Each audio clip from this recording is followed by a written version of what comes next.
Welcome back, everyone, to doing some more Tumblr time, but this one's I think is long overdue. We're going to be talking a bit about media literacy today, because a lot of people just don't have it. No shade if you don't know anything I talk about here, or if you disagree with me, it's okay. But that's the theme of this one, okay? Me, when an obviously doomed character doesn't get a happy ending. It was always going to be this way, but what if it wasn't? I'm sorry, but I have one draft that I will never finish, but I laugh every time I see it. Writing tip: your characters don't know. Writing tip: neither do I.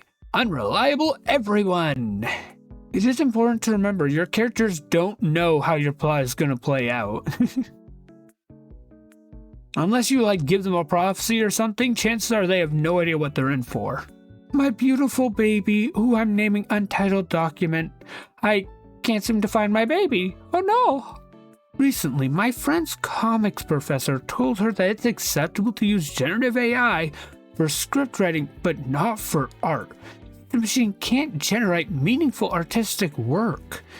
Meanwhile, my sister's screenwriting professor said that they can use generative AI for conceptual art and visualization, but that it won't be able to generate a script that's any good. And at my job, it seems like each department says that AI can be useful in every field except the one they know best. It's only ever the jobs we're unfamiliar with that we assume can be replaced with automation. The more attuned we are to the certain processes, crafts, and occupations, the more we realize generative AI will never be able to provide a suitable replacement. And the case for its existence relies on ignorance of the work and skill required to do everything we don't. The sad part is there's enough people in the world that don't care to learn how the art they enjoy is made. And because of that, generative AI does have a place now. Purely because of the amount of people that do not care. It's easy for us to sit here and be like, haha, AI slop is garbage, but people are genuinely watching and sharing AI slop. Not even the ones trying to masquerade as good. I'm talking total garbage are being shared around and treated like they were funny by real people. It's not a replacement, but we're kind of stuck dealing with it now. The word difficult just autocorrected to this right before my eyes. I feel like I'm undergoing forced glindification. But it's difficult, Emily. Thank you, Google AI Assistant. The fact that Dante created the most popular image of the afterlife with absolutely no theological basis for it will still be the funniest thing to me. Church, heaven is eternal connection with God, while hell is a total separation from him. Anything else is only speculation. Dante, actually, hell has layers like an onion, and the devil is big and mean and also frozen. People are fighting, and there's a mountain to get to heaven, and the nice place for babies. Oh, also, I know this because I went there with my friend. To add to this real quick, the friend was someone he didn't actually know, but he looked up to as a mentor because he was a different really big poet. And also the whole idea that the devil is big and mean and frozen and rules hell is inaccurate. Because according to scripture, the devil is on earth. The devil and Cain are two beings that have both been forced to remain on earth forever. I think there's a third one, but I don't remember it off the top of my head. But the devil is stuck on earth until the end of the world, basically, and the devil's only goal is to drag as many people down with him as possible. Which makes a lot more sense when you realize, yeah, being a spiteful bastard makes a lot of sense for the devil, as opposed to being the warden of the people that are damned, which would be a really weird punishment, wouldn't it? Dante, I had a dream where I astral projected into hell with the famous poet Virgil, who I am totally best bros with. I wrote a poem about it if you want to read it, I don't know. Several popes. Thank you, King. I am commissioning fan art of you.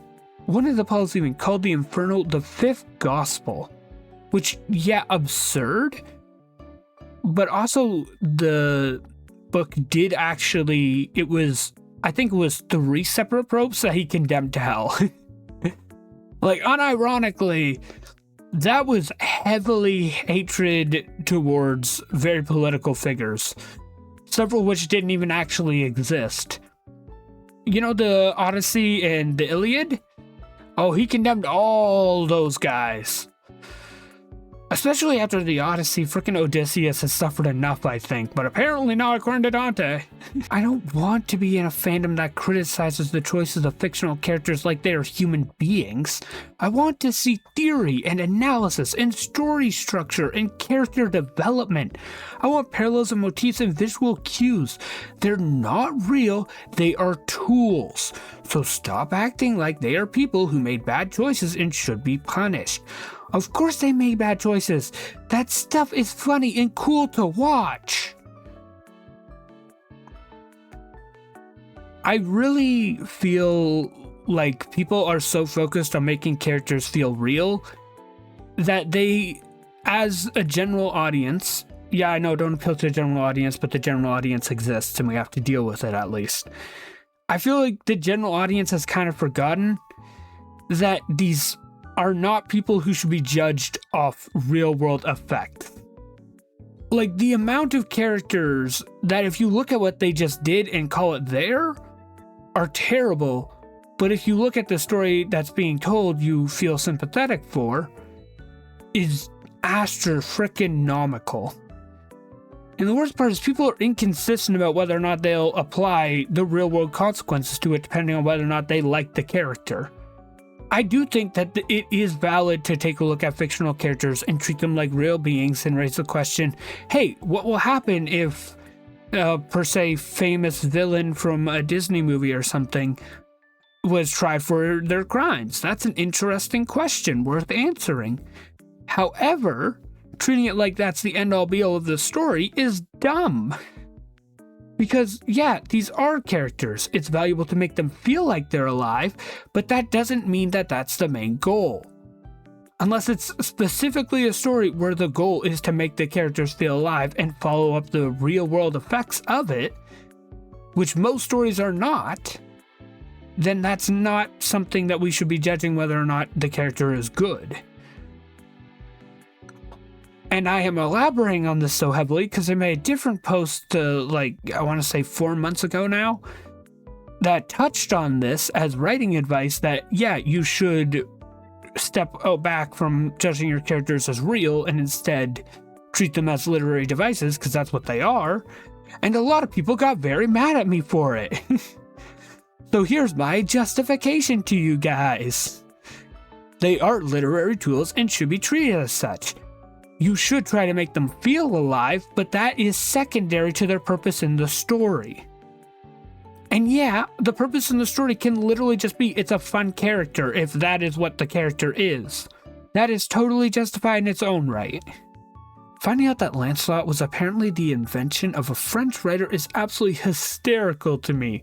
12th century French poets sitting around reading Arthurian romances and thinking, yeah, these stories are pretty good, but I think what does he really need is a French guy who shows up and fricks Arthur's wife. Honestly, yeah, and okay, Lancelot is a really good example of where a fan fiction basically became so powerful it became real. And this is a case where it got added to the canon and that was it. There are many cases of this where fan characters or whatnot get added because they're just really fun. So yeah, your fan creations are worth a lot in that way. There's also the 50 Shades of Grey route where, for those of you who don't know, 50 Shades of Grey was originally a Twilight fanfic, but it got, rewritten enough where it just stopped being about vampires and werewolves and just was about the CEO, which, you know what, fair. I'm not saying 50 Shades of Grey is necessarily good or the best literature, but it is famous for a reason, okay? People like that stuff. And because of that, it's a very good other example of how powerful fanfiction as an art form is. I know we laugh at it like, haha, fanfiction, but that's more so because, well, a lot of fanfictions are writers' first time, and that's kind of how they learn, so we see a lot of bad stuff with the good. And that's okay. You have to fail in order to learn how to succeed. Keep trying your writing. That's my advice. You are what you eat, said the blue fairy unwisely. Pinocchio turned sly eyes upon the elementary school. Opie, do you take constructive criticism? Sure, name one way I could improve my 2-sentence horror fanfic. Where's the YA protagonist teen girl and her 2 boyfriends that's supposed to save us from this mess anyway? The dystopia books lied. The teen troubles are not coming to save us. Save me, teen dystopia love triangle. Teen dystopia love triangle, save me. This isn't about the Hunger Games. It's about all 1 million Hunger Games ripoffs. Thank you. After reading the original Hunger Games books, yeah, that's right, I read the books. By which I mean I listened to the Audible books on my shift, but close enough. Something that I don't think was captured very well in the movie is Gale and Peter, they like each other. It's not explicitly said that it's romantic or sexual in any way, but they don't hate each other. Like, Gale even has a line of being like, I wish I could hate Peter. It would be so much easier. Not Peter, Pita, the bread. Dang it. Point being, it was an actual triangle, not just 2 guys into the same girl. The Hunger Games had a lot of characterization that just got scrapped. You roll up to the wizard battle and your opponent takes out his spell book, but it's just one of these. Oh no. I'd leave. This is a sign my opponent has the most fricked up, unethical spells imaginable, and I am not about to be the subject of McLaser's piercing prostate bomb or something. So this is an interesting example of environmental storytelling, because this could be an example of, as mentioned, the opponent has some very messed up stuff stored up. This could also be an example of, these are spells that have been so good they've been using it since they were a kid and figured them out in school. This could also be an example of someone with limited resources or who doesn't care about the look and just goes with the cheap notebooks. This could also be a good example for a child wizard who is currently in their school and has yet to master this, and that's why it looks like that. There's a lot that can be taken away from this, and we don't know what it is until we see it in action. Am I taking this too seriously? Yes. Am I wasting my time by taking it too seriously? Well, that depends on you, the audience, to decide. Character who's a 3rd wheel, but in the same way that a tricycle has 3 wheels. You technically might be able to remove him, but it's like gonna be a lot less stable and a lot more likely to result in someone's death if you do. Hi, that's me. My best friend / roomie got together with my other best friend. They got me a ring when they got engaged so I wouldn't feel left out. I want whatever this person has. Okay, that's adorable. But yeah, this is also worth noting that being a 3rd wheel is not an inherently bad thing. And while yes, a dynamic between 2 people doesn't always need a 3rd, it can have a 3rd without making it feel like a 3rd is a crowd. From what I've seen, the best way to do this is to just make it where both people like the person before they get together. Because then they all have pre-built relationships and they're just all besties, but also 2 of the besties are dating. I feel like some people need to relearn genre expectations. Man, this tragedy sucks. Why didn't they just do XYZ? Then everything could have ended happily. Well, then it wouldn't be a tragedy, would it? Man, this lighthearted teen rom-com is terrible. It's so sappy and unrealistic. Well, yeah, if it had been gritty and dark, it wouldn't have been a lighthearted rom-com, would it? Is the writing actually bad, or are you just trying to order a milkshake from Home Depot? Reblogging for, is your writing actually bad, or are you just trying to order a milkshake from Home Depot? I feel like this should be a candid response for anyone who complains you're fic on AO3's comments about the thing, when the thing is clearly tagged.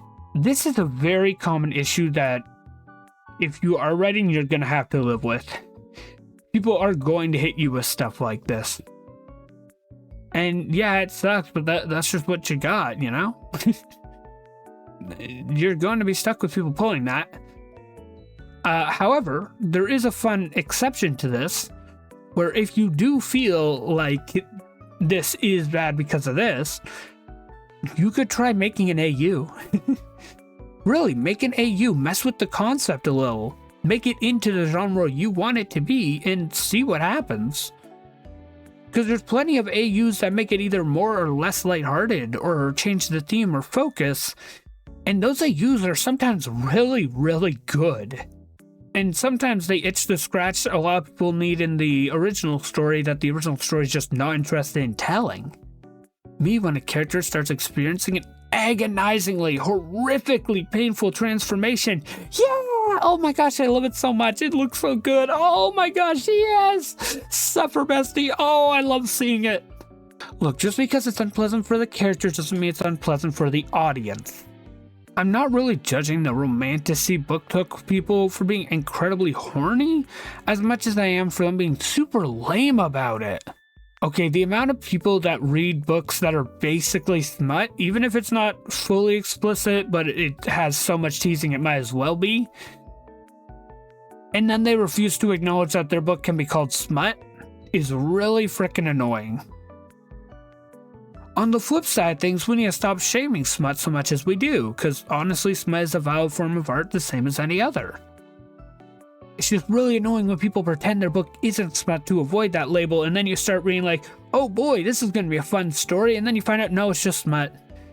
But they didn't tag it as smut because that would have made it where no one respected their story. Shout out to the many times I got called an elitist gatekeeper for saying the only real way to fully understand a work of fiction is to experience it firsthand, and that summaries and reviews are not a replacement for that. Me reading the first 90% of the post?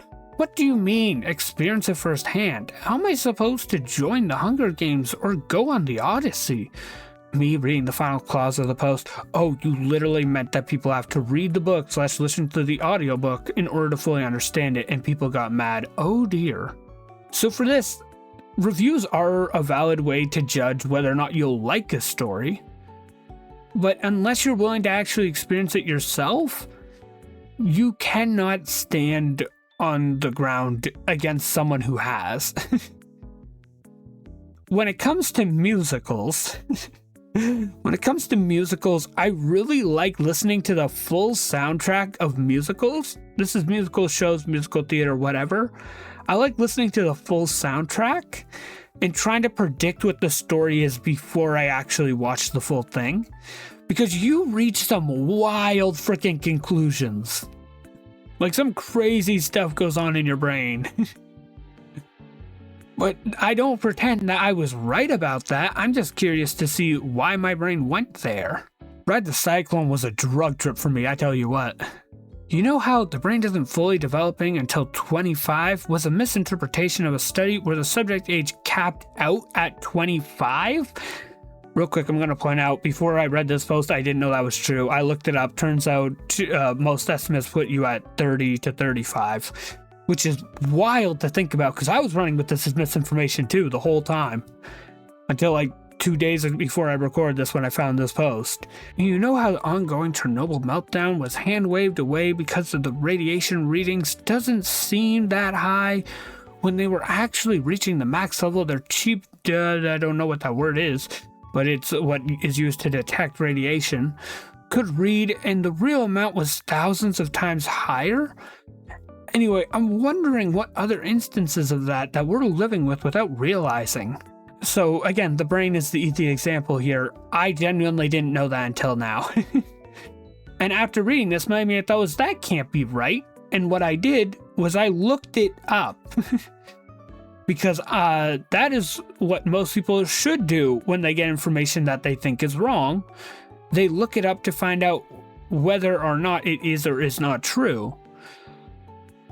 And unfortunately, sometimes it can be really hard to find an answer to that. I could not in good conscience tell you what age the brain does finish developing, because the estimations I could find were wildly different. But I can tell you 25 was wrong, and everyone who I asked about it, I asked 4 separate people on this, by the way, all said that they thought it was 25 too. So, give thanks. Give thanks. I'm not triggered or upset by or even ideologically opposed to it. I just associate with something so bad that I can't enjoy it anymore. It's such a frustrating relationship to have with a piece of media. It's covered in the frickin' ooze, you know? It's covered in the frickin' ooze. Artists making OCs be like, hi, look at this guy I made up and he looks a lot like me and I gave him all my quirks and trauma responses and I'm making him go through the worst pains imaginable every day. I won't be unpacking this. Look, if not for those last 5 words, this would have actually been a really healthy coping mechanism that helps a lot of people. It's only an issue if you refuse to actually unpack your issues. You can use your art. This applies to both artists and writers, by the way. Well, okay, writers is an artist, but like visual artists, I believe is the best term for it. People who draw things, I guess.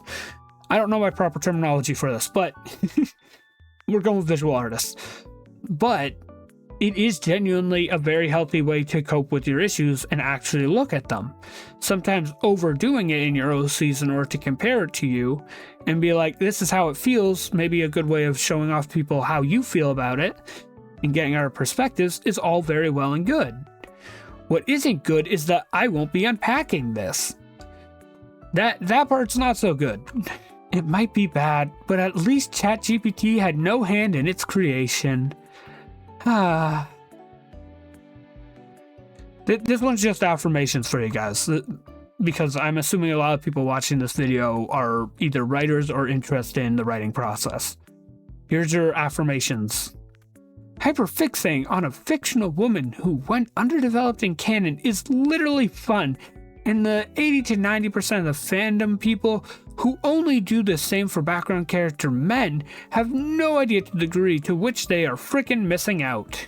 In my experience, it's less of a gender issue unless the story you're following has that. I'm not sure if that's just a you thing or if it's just a me thing that's different for. But I will tell you right now, hyperfixating on characters who are underdeveloped or we know nothing about is really fun. I honestly stopped worrying about my writing being mistaken for AI because I honestly don't think any program trained on human conventions of English language would actively choose the foul and grotesque deeds I force words to participate in on a regular basis. Fair enough. Me analyzing my favorite characters. Damn, this dude's life got all fricked up. He's messing up because of stuff that happened. Me explaining the plot of my fanfiction to my therapist. It's okay, guys, she has an AO3 account, so it's not embarrassing. Real quick, I am going to point out, a therapist is kind of the exception to the this is an embarrassing thing to talk about rule. You do kind of want to be able to talk about embarrassing stuff to your therapist. I know easier said than done, but still. Every time I talk about new ways I'm putting my characters into the blender, she's like, oh, fun! Now, what the heck has happened in your life that possessed you to write this? And I tell her about the misfortunes. See, this is a good example of using your work in order to cope with your issues and actually exploring and unpacking that. That's great. You're saying spending 2 hours in a Word doc, changing words slightly to be more specific and evocative and moving endless commas around is one of the most noble and respected things that you can do. Well, I didn't know I was one of the most noble and respected people, but thank you. Or at least doing things that is that. Appreciate that. This is oddly affirming to me, actually. Look, sometimes writing your story is literally just sitting there for 2 hours trying to think of something. And that's okay. I don't have a creative bone in my body. Find someone else's creative bone and steal it, obviously. Like, come on. Sorry I haven't finished a project in months. I've been at war with myself. Oh, that one hurts. The concept of the mass audience had a largely deleterious influence on art. Create art for at most 30 sickos at a time. Yes! Literally me right now. This is for like maybe 30 people. And that's okay. Honestly, most actually good art stems from people finding it after the fact in making it great. Although at the same time, that bland, kind of silly stuff can also be really good. Wolverine X Deadpool is a good example where, yeah, it was basically all service level references. And that's fine. It was fun. We enjoyed that. There's a right and a wrong way to do it. And usually what decides that is, more than anything, just what you're trying to do and how aware you are of that you're doing it. Okay, either people need to learn how to tell the difference between an "I'm sorry" that takes direct responsibility and an "I'm sorry" that signifies sympathy, or I'm going to start responding to unfortunate information with a solemn nod and a "sympathies," because I'm tired of receiving a "why, it wasn't your fault" every time I try to vocalize compassion. My sympathies for the unfortunates. I'm forwarding all of you to my next therapy bill. Hey, can I propose the XKCD method instead? My mom's house burned down. Oh, I'm sorry. Why? It's not your fault. It's nice of you to say that, but I know what I did. It annoys me when people interpret an obvious sympathetic "I'm sorry" as an apology, so I started responding by making it one. Problem solving. I wouldn't recommend that though, you might catch a charge. Sci-fi, credits. Fantasy, gold pieces. Quests, missions, bounty hunters. Cell swords, magic, science, crystals, crystals, crystals, crystals, crystals, crystals. Princesses, princesses. Ancient civilizations, ancient civilizations. Dashing rogues, dashing rogues. Non-human people, non-human people. Sexy non-human people, sexy non-human people. Ooh. Some things only change names, other things change purpose, and some are the same regardless. Writing style, author from the 1800s with a severe love of commas whose sentences last half a page. I came out here, to this point, to this place, hoping against all hope and despite signs and portents suggesting otherwise that I might somehow find myself having a pleasant experience, and yet here I stand, alone against the world, feeling assaulted, attacked on all fronts, knowing not my enemy's name, nor his face, nor whether our battle is done. I have a bad habit of writing like this myself, actually. Is that I came here to have a good time, but I'm honestly feeling so attacked right now, but by Oscar Wilde. But here's the thing, this isn't inherently wrong, but this has characterization to it. An overly formal character could actually write this way, if you're writing from a point of view, that is. This tells a story, it sets a scene, in a way that I came here to have a good time, and I'm honestly feeling so attacked right now. Well, not necessarily it doesn't, but it sets a very different scene. Writing. Yes, yes, how devilish. 90% of my writing experience is doing this. Saw a post about redemption arcs, and I realized that a lot of our discussions would be improved if we discuss villains for what they are, pieces of a narrative whole, instead of what they definitely are not, real people on trial. Again, treating a character as a real person is an interesting lens to explore. However, that is very rarely the main purpose here.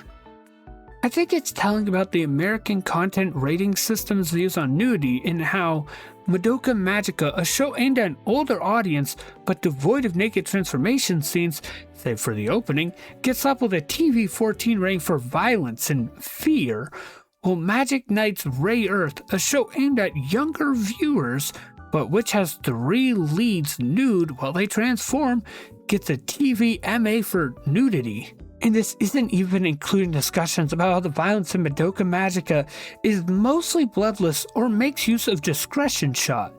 It's no more violent than a 90s American superhero animated series aimed at family audiences. And those get slapped with TV PG rating now in today's streaming world. Sorry for being so attached to minor characters. Do you still think I'm hot? As in side characters. Should clarify. That's what I mean by minor.